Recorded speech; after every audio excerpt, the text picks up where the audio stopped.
Luxury retailer Barneys New York just got a lifeline. The retailer has extended the term of its credit line by $50 million, giving it money for growth, as well as needed liquidity to weather industry challenges and a rent hike at its famed New York flagship. People familiar with the talks told CNBC. Rent at Barneys' flagship on Madison Avenue jumped from roughly $16 million to approximately $30 million in January, nearly wiping out its earnings before interest, tax, depreciation and amortization, the People said. Barneys unsuccessfully tried to halt the rent hike. The company says it still has positive EBITDA and projects positive EBITDA for the year and beyond. The retailer has roughly $850 million in sales, a person familiar said.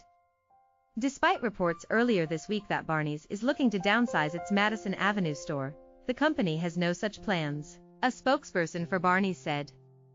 The financing, which comes as an extension of the company's current credit agreement with Wells Fargo, adds in new lender, TPG 6th Street Partners. TSSP, which was established as a strategic partnership with private equity firm TPG Capital, is a long-term oriented fund with private and public companies as clients. A Barneys spokesperson said in a statement, Barneys New York has a long-standing business relationship with Wells Fargo. Our most recent agreement is an extension of our current credit agreement that we have had in place with Wells Fargo since 2012. The additional capital will support our business growth plans with new store openings and renovations, innovative in-store and digital experiences, and international growth initiatives. The company recently announced it will begin to sell high-end cannabis items in its stores. Barneys has been backed by Perry Capital, the fund run by Richard Perry and Ronald Burkle, since 2012. That deal, structured as a debt-for-equity swap, helped the Tony retailer prevent bankruptcy. But turmoil continued to rattle the retailer as Perry closed his fund 4 years later, citing industry and market headwinds. Perry Capital has since largely existed as a zombie fund, in which it has owned Barneys, but has not put more money into it. After its deal with Wells Fargo and TSSP, Perry Capital will continue to own the retailer, the People said. Barneys, like many of its peers, is struggling to combat the rise of online shopping and brands that are looking to sell directly to their shoppers rather than go through a third-party stores. Adding pressure to luxury goods brands, including Coach owner Tapestry and jeweler Tiffany, is the slowdown they've seen as Chinese tourist spending in the U.S. tapers. Chinese shoppers are expected to comprise 46% of the global luxury market by 2025, according to consulting firm Bain.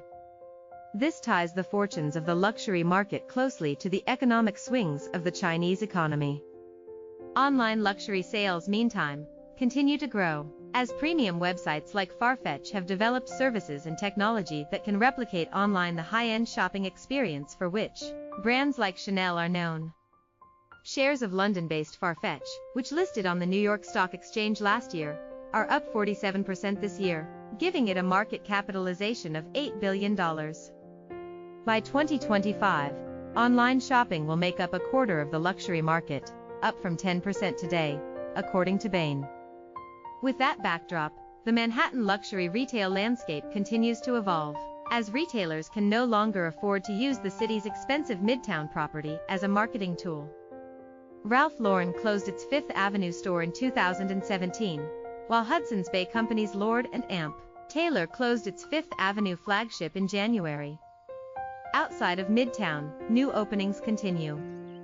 Saks Fifth Avenue opened a women's store in Battery Park's Brookfield Place in 2016, before shuttering roughly 2 years later. A men's store is still open.